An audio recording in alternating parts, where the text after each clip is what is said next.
Alors, le, le projet Extraforest est un projet qui a rapidement pris une dimension qui dépasse l'acquisition des données de disponibilité de ressources, ce qui est une très bonne chose, mais on va revenir à ces questions de données sur la disponibilité de la ressource, puisque c'est vraiment un problème important pour tout ce qui est bioéconomie et qui sera de plus en plus important.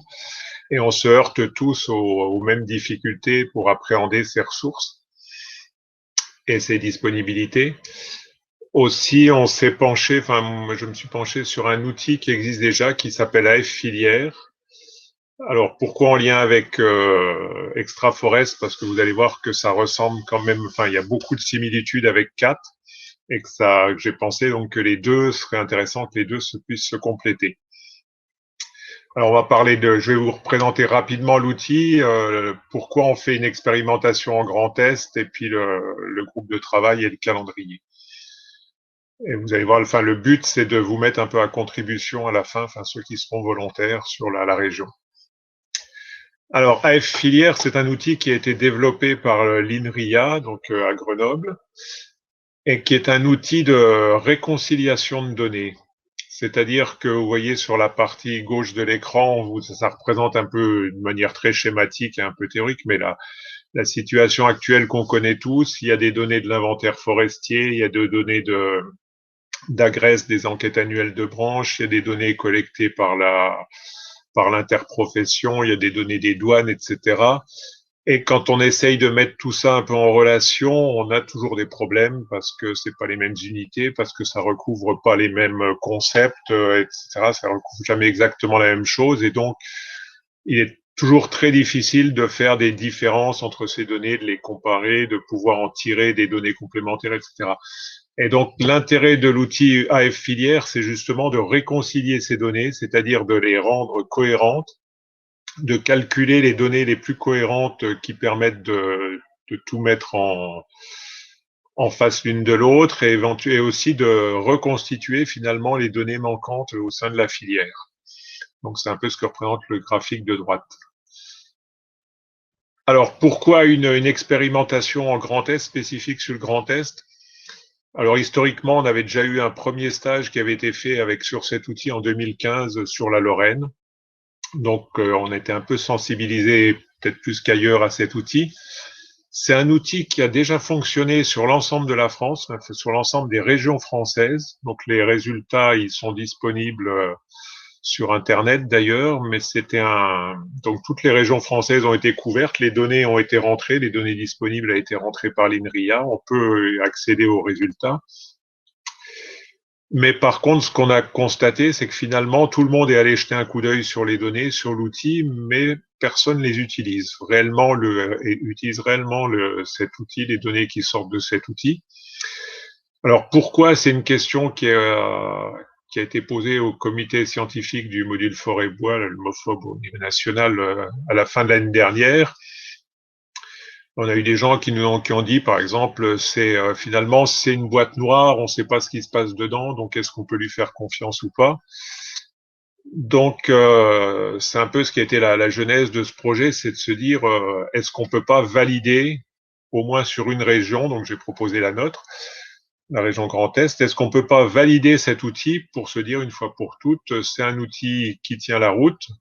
Bon, si la conclusion est favorable, c'est un outil qui tient la route et finalement, plutôt que d'utiliser des données hétérogènes et d'essayer de les mettre en relation soi-même, on peut utiliser directement les résultats de cet outil. Et puis, comme j'ai dit tout à l'heure, la similitude avec l'outil CAT développé par l'INRAE fait que ça m'a semblé intéressant d'y rajouter cette option cet algorithme de réconciliation de données qui est quand même un plus mathématique qui est très intéressant. Alors donc, pourquoi cette expérimentation? Comme je viens de le dire, pour avoir une validation, mais qui ne soit pas une validation universitaire, une validation théorique sur l'aspect mathématique, mais vraiment une validation métier, c'est-à-dire une validation par les usagers, qui soient les producteurs des données, donc qui vont voir leurs données réconciliées, donc éventuellement un peu modifiées, ou que ce soit les utilisateurs de ces données qui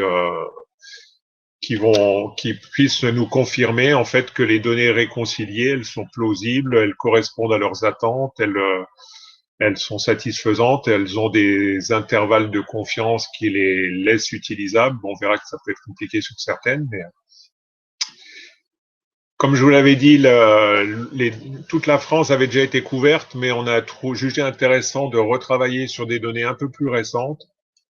Donc, on va gagner 2 ans de plus, de travailler sur toute la démarche depuis la saisie des données jusqu'à l'utilisation, parce que, et ça, on a déjà beaucoup appris, le petit groupe de travail, en saisissant ces données, ça nous a permis d'appréhender l'outil, de mieux le comprendre, de voir ce qu'il y avait derrière. Donc ça, c'est le tiré suivant. Cette appropriation de l'outil, c'est quelque chose qui est important. Et puis, donc, dans l'objectif, finalement, que tout le monde puisse utiliser ces données et qu'elles soient reconnues comme des données valides. Alors, il y a des choses qui étaient intéressantes à faire, mais qu'on a reportées à un peu plus tard. C'est de définir après, une fois si on définit que cet outil est valide, comment on va l'utiliser, sous quelle forme, où est-ce qu'il sera localisé, est-ce qu'il est en lien avec une base de données ou une autre, etc., par qui il sera financé. Donc ça, c'est des questions qui se poseront après. Le but de cette expérimentation, c'était vraiment de faire une validation métier de l'outil lui-même. Et puis, il y a un autre sujet qui tenait à cœur à Francis Collin, mais qu'on a un peu reporté, c'est les possibilités prospectives de l'outil. Est-ce qu'on peut utiliser cet outil non pas juste pour avoir une image actuelle des disponibilités et des ressources et des utilisations, mais est-ce qu'on peut pas l'utiliser pour faire de la simulation? Ça, c'est quelque chose qui est très probablement faisable, mais pour le moment, on l'a pas intégré à cette expérimentation. Alors, le groupe de travail était constitué de l'ADRAF, de l'INRAE, de l'IGN, de l'interprofession FIBOIS et puis naturellement aussi de l'INRIA, donc avec Jean-Livre Courton et Julien Petite qui doivent être tous les deux là ce matin. Enfin, oui, on est encore le matin. Donc, qui nous ont bien aidés pour la mise en œuvre du logiciel et pour faire fonctionner l'outil. Alors justement, qui a fait quoi dans cette expérimentation? Donc, l'IGN a apporté les données notamment de l'inventaire forestier national, mais pas uniquement, ils nous ont aussi apporté des données de conversion d'unités et autres. La DRAF a apporté les données d'Agrest, FIBOIS a apporté les données de ses observatoires, aussi des enquêtes sur la consommation des chauffages réalisées avec Atmo Grand Est, etc. L'INRIA s'est chargé des imports-exports, mais également, je n'ai pas marqué sur la diapositive des données des douanes, par exemple. Donc, l'INRAE fait le lien avec CAT principalement. Et puis, on a tous travaillé aussi sur la définition du modèle de filière, ce qu'on appelle les contraintes, les coefficients de conversion d'unités, etc.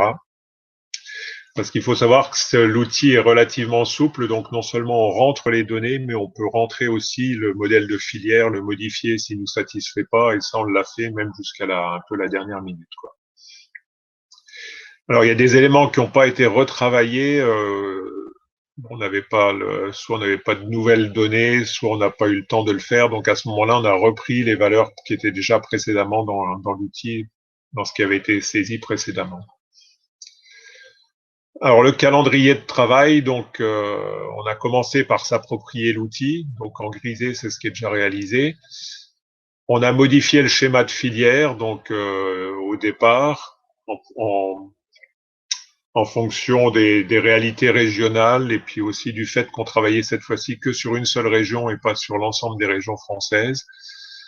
On a fait la récupération des données et l'intégration dans l'outil. On a fait l'INRIA a fait tourner déjà une première fois l'outil, enfin même plusieurs fois parce qu'il y a eu quand même déjà des petites variations, enfin des petits ajustements de réaliser.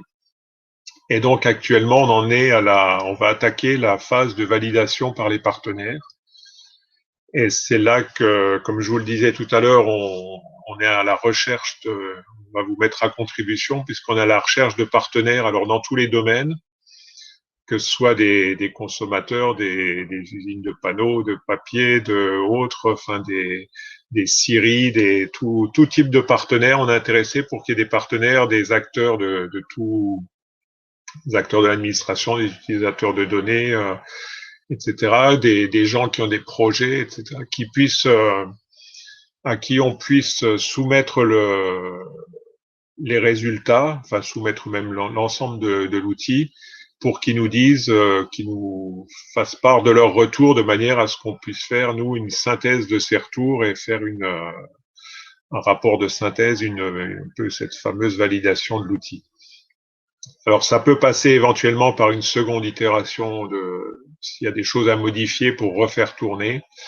Et puis ensuite, cette rédaction du rapport. Et donc, l'INRAE a prévu aussi de faire une publication, ça je crois qu'on le verra juste après.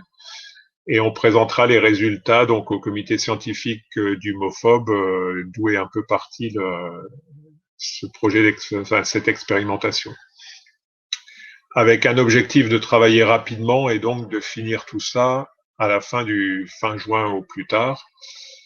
Donc concrètement, pour la validation par les partenaires, je ne sais pas si j'ai remis une diapo, non. Pour la validation par les partenaires, on va faire une ou plusieurs petits webinaires de manière à ne pas vous envoyer un fichier brut à décoder chez vous, mais faire une présentation qui sera un peu par niveau croissant de difficulté, c'est-à-dire qu'après vous arrêtez au niveau où vous voulez. On vous présentera les résultats tels qu'ils sortent de l'outil et ensuite on ira de plus en plus loin un peu dans le fonctionnement de l'outil, dans ce qui est un peu derrière, pour que les gens qui veulent aller plus loin dans la compréhension puissent aller plus loin. Parce que ce qui est important de comprendre, c'est un outil qui est finalement, et ça c'est déjà un premier enseignement qu'on a eu, c'est que c'est un outil qui est complètement transparent. Et donc finalement, c'est pas du tout une boîte noire, c'est un outil qui est transparent. On voit les données, on voit la manière dont les données ont été corrigées. Comme je vous le disais, le modèle de filière, on peut le modifier comme on veut, et l'outil mathématique qui est derrière, on en a connaissance, parce que finalement, c'est un outil qui a un principe mathématique qui est très, très simple, qui s'assimile à la méthode des moindres carrés que tout le monde connaît bien. Voilà, j'en ai fini pour cette présentation.